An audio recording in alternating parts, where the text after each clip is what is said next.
República Dominicana, ¿qué pasa? RD ya está en el aire en este viernes, último día de la semana, viernes 20 de octubre del año 2023. Y comenzamos, como de costumbre, con algo de música. Yo soy Soraya Castillo y aquí comparto esta mesa como cada tarde con Yasmín Cabrera. Iniciamos con los Beatles y con esa canción, con ese tema que me gusta tanto porque creo mucho en ese brazo, en ese hombro, en la mano amiga, en lo importante que son las relaciones sociales, en búsqueda de eso que inevitablemente todos queremos, que es vivir, si no en felicidad, al menos en bienestar. Bueno, este grupo de rock británico, si estuviera Manuel aquí, te dijera, bueno, lo que pasa es que de la época pero de los Beatles van de generación en generación. Sí, a mí me encanta Let It Be, Hey Jude, me encanta este grupo definitivamente. Gracias por estar con nosotros en este viernes, iniciando el fin de semana.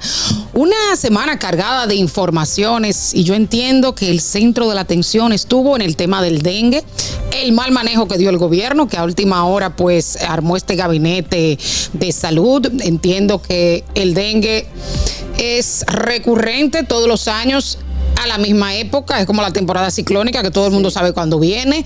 Entonces hubo muy mal manejo. Entiendo que se debieron tomar las medidas preventivas y no llegar a este borde, a este colapso que tienen los hospitales, las emergencias abarrotadas, personas que no encuentran camas, números que se contradicen, el gobierno dice un número, el Colegio Médico Dominicano dice otro, escándalos por la muerte de hijos de médicos, que el ministro de Salud Pública dijo que no, a pesar de que en el acta de defunción que fue lo que llevó a activar las autoridades y a entrar un poquito en pánico, el empoderamiento ciudadano y también médico de la propia clase médica, muy tarde. Muy tarde, eso le va a pasar factura al gobierno, lamentable.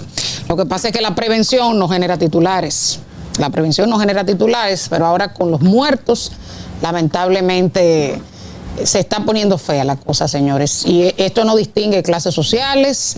El dengue es algo que está ahí, el Aedes aegypti, todos los años. Ya se sabe la prevención, ya se saben las medidas que deben tomarse, las medidas de campaña. Y fue muy tarde. Un mal endémico que, como bien dices, necesita de los protocolos y de la preparación con el tiempo suficiente, sobre todo en este año de manera particular, que la Organización Panamericana de la Salud y creo que la propia Organización Mundial de la Salud advirtieron que en cuanto al dengue, este iba a ser un año atípico, palabras mías, pero que había que tomar, que crearon los japoneses, que había que tomar con tiempo las precauciones, crear los protocolos para evitar, y evidentemente no se tomaron. Y de hecho se extendió la alerta a otros países donde regularmente no hay dengue, o sea, donde no es una enfermedad endémica como República Dominicana, por los cambios climáticos, los efectos de las constantes lluvias, porque este mosquito nace, crece en agua limpia y es algo que todo el mundo sabe.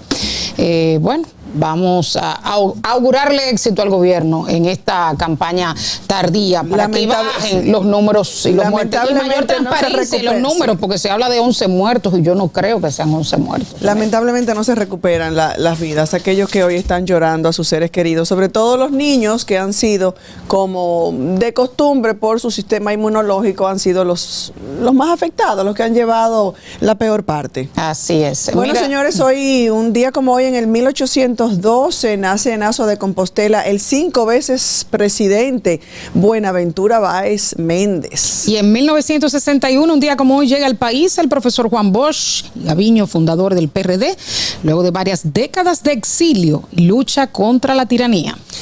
En el 2014, y ya a la edad de 82 años, ¿cuánto tiempo, cómo pasa el tiempo? Murió Oscar de la Renta, ese diseñador dominicano que se destacó en todo el mundo, en los Estados Unidos y todo el mundo, y se convirtió en un embajador de su país. Así es, y en 2019, un día como hoy, pasando al ámbito político, el Partido de los Trabajadores Dominicanos aprueba pasar a llamarse la Fuerza del Pueblo y anuncia que llevará como candidato presidencial a Leonel Fernández, quien renunció del PLD tras 46 años de vida política en ese partido. ¿Quién hubiese pensado eso?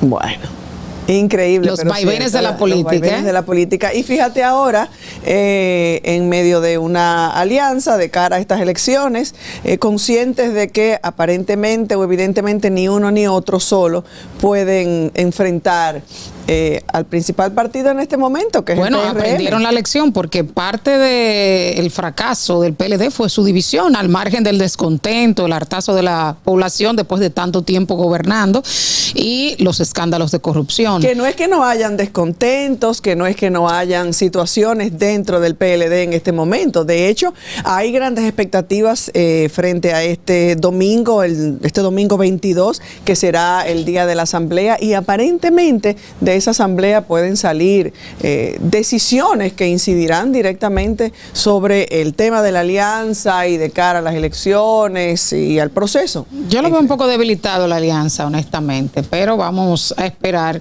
Y el tema de las encuestas ha causado mucho ruido. Este método evidentemente no es aceptado porque es visto como poco transparente. Aunque la gente patalea después que pierde, porque recuerda que estuvo con nosotros la diputada Soraya Suárez y decía que fue aceptado, que fue un método que fue acogido y aceptado por todo el partido. De hecho, ella habla y en algo podemos dar la razón de que hay un termómetro de lo que quiere la gente, porque no solamente participan los miembros del partido, sino que es un poco más amplio.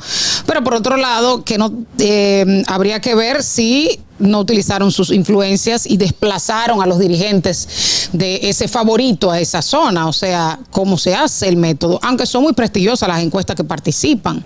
Pero pienso que ese método se presta más o es más fácil tal vez de hacer las maniobras, las macarrullas, y nada que ver con el macarrulla.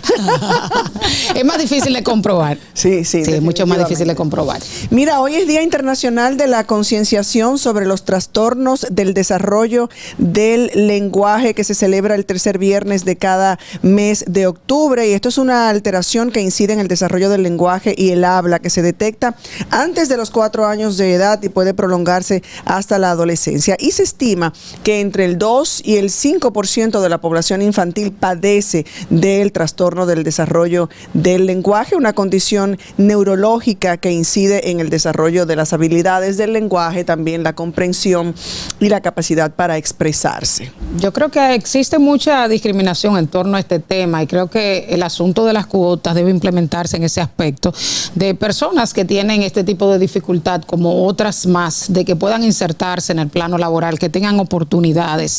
Entiendo que en otros países desarrollados se llevan la bandera en estos aspectos, en los aspectos de las minorías, porque son minorías. Hemos ido dando algunos pasitos, ¿verdad? Pero todavía nos falta un largo camino por recorrer. El tema del autismo, por ejemplo, se han dado pasos importantes con la aprobación de la ley y se está trabajando con el CAIT, con una mayor extensión de los servicios, pero todavía falta mucho. Con otras personas con otras limitaciones. Claro, por ejemplo, las personas no videntes. Y me reunía con un grupo de personas que son de los que de una manera tan habilidosa, por decirlo de esa manera, dan masajes, que son masajistas no videntes. Yo me he dado masajes. Y me decía que lamentablemente tras denuncias, tras quejas, tras intentos, esta ciudad no es amigable con los no videntes, que aquí es casi un suicidio. Es casi un suicidio para el que ve. Soraya, imagínate para aquella persona no vidente. Yo vivo cerca de la alcaldesa Carolina Mejía. Y yo tengo calzadas que están llenas de árboles que no se puede pasar. Entonces, una persona no vidente, yo vivo en una zona privilegiada en Arroyo Hondo, no pudiera caminar, tiene que ir por la calle, es peligroso. Claro. Entonces, claro, la calle, imagínate en los sectores más empobrecidos, en donde tú ves un desorden, a pesar de que Aseo Urbano en estos días hizo una limpieza en Villa Consuelo, porque regularmente los negocios se cogen la acera. Se cogen la acera. Dealer de vehículos, colmado que ponen su silla en las aceras y bocinas de música y una cantidad de negocios que esto, incluso torres lujosas de apartamentos que no respetan esa delimitación o esa franja que se debe respetar, y que el edificio tú lo ves que está casi arriba de la calle. Sí. No, y gente que pone el carro encima, mitad del carro encima. Sí. Y las tapas de la alcantarilla, sin tapas, o sea, todo un peligro. Sí. Entonces, falta mucho para hablar de inclusión en República Dominicana. Vas a los lugares aquí y no hay rampas para las personas que andan o en muletas o en sillas de ruedas, y cuando hay rampas o son tan estrechitas o tan empinadas que yo creo que algunos ni se atreven a a utilizarlas. Así es. Así es que no nos podemos cansar, hay que seguir. Tú eres comelona, porque hoy es Día Internacional del Chef. Yo quiero como que algún chef me prepare algo. Ahora yo me antojo de muchísimos platos. Día Internacional del Chef. Si estuviera Manuel aquí, diría, hay un día para todo, porque no sabía que los chefs... que esa carrera se ha ido proliferando, la cantidad de personas que se interesan en estudiar artes culinarias, como se denomina ahora, y las universidades la están ofreciendo. Y entiendo que ha tenido como mucho auge, mucha demanda. Yo recuerdo hace muchos años, Marcos, será 20 años, 25 años, un padre que le dice a su hijo le dice que le gusta la cocina. Varón, para colmo. Digo para colmo porque la cocina siempre se ha visto para las mujeres. De hecho, a los niños le decían, a los varones, le decían, sálgase de la cocina, lamentablemente y erróneamente. Y este joven le dice a su papá que su vocación y lo que quería hacer, ya decidiendo la carrera que iba a elegir, quería ser cocinero. Y el padre dice, ¡cocinero! Mexicano, nunca lo olvido, pero tú te estás volviendo loco. Y sí, ya eso ha cambiado. Ahora chef, ser chef y estudiarla y alcanzar esos logros es algo que ha cambiado, se ha cambiado ese panorama y goza de muchísimo o de igual prestigio que cualquier otra carrera. Así es, y aquí hay una gran variedad gastronómica, sí. O sea, aquí se pueden encontrar restaurantes de todo tipo. Aquí se come muy bien en República Dominicana y personas que conocen grandes ciudades, Nueva York, Madrid y otras ciudades de Estados Unidos o de Europa, se atreven a comparar con la oferta gastronómica de nuestro país. Y se está incentivando el turismo gastronómico tan importante, o sea, ya hay restaurantes de primera con comida dominicana. Sí, sí. Con altos niveles de medidas, de limpieza. Todavía no tenemos los famosos restaurantes de estrellas Michelin, pero ya llegaremos ahí, me imagino. Esperemos. Mira, y qué bueno que Manuel no está aquí, porque diría, aquí esta señora debe sufrir de osteoporosis, aunque la osteoporosis no es únicamente a personas de edad, pero ya me hubiera tocado lo mío si Manuel hubiera estado aquí. Lo que sí es que hoy es Día Mundial de la Osteoporosis y a través de una campaña destinada a prevenir esta enfermedad y sobre todo, como de costumbre, con estas fechas y estas celebraciones, la concientización a la población sobre un diagnóstico y tratamiento, una enfermedad ósea que reduce la calidad y la densidad de los huesos cuando estos se vuelven más frágiles, más porosos, viene el riesgo de fracturas o el riesgo de fracturas aumenta. Así es que dice que 1 de cada 5 hombres y 1 de cada 3 mujeres mayores de 50 años son propensos a tener una fractura osteoporótica. Las más comunes ocurren en la columna vertebral, en la muñeca y las caderas. De ahí la importancia de hacerse chequeos constantes. Regularmente mandan vitamina C, D, calcio, para fortalecer los huesos. Mira, entre otras de las informaciones importantes de esta semana fue la muerte de un adolescente alojado en el CONANI. El CONANI se ha desvinculado, ha dicho que hay una investigación por parte del Ministerio Público. Este adolescente fue muerto a golpes por unos compañeritos. Era un jovencito de calle, agresivo, con problemas cognitivos, y entiendo que el CONANI debe dar la cara y establecer responsabilidades, la justicia, porque se supone que debe resguardar la integridad de las personas que están allí, de los jóvenes que están allí, de los adolescentes, de los niños que están allí. O sea, no solamente le fallaron sus padres, que estaban en una condición de calle, sino también el Estado, representado por el CONANI. Eso justo iba a decir, le fallaron a la familia y de hecho también a la sociedad, porque están llamados precisamente a proteger. ¿Cómo suceden hechos así a la vista de supuestamente un personal que esté ahí y que pudiera haber evitado ese desenlace y ese suceso? Y desencadenó una muerte, pero no se saben los niveles de violencia que hay adentro. Que ahí se dan. Así evidentemente y lógicamente. Mira, y también el tema haitiano ha concitado mucha atención porque el gobierno dominicano recibió una misión de la OEA que está levantando información que serviría como mediador para el tema del desvío del río Masacre con la construcción del canal. Los haitianos reticentes pendientes se encuentran de entrar a territorio dominicano en el mercado binacional y de tomarse los datos biométricos, que son de las medidas de seguridad que ha establecido el Estado dominicano para que se pueda dar ese mercado binacional, que es una apertura de las relaciones comerciales, aunque se quiera maquillar un poco. Es una reapertura más tímida, con algunas medidas de seguridad, pero se trata de una flexibilización a esa medida que fue tajante, una medida que fue la medida más extrema que tomó el gobierno y ha ido flexibilizando, y de aquel lado ahora nos están poniendo condiciones. Eso ha unido al pueblo haitiano. Sí, increíble. Y por supuesto sigue ese ambiente de violencia y de inestabilidad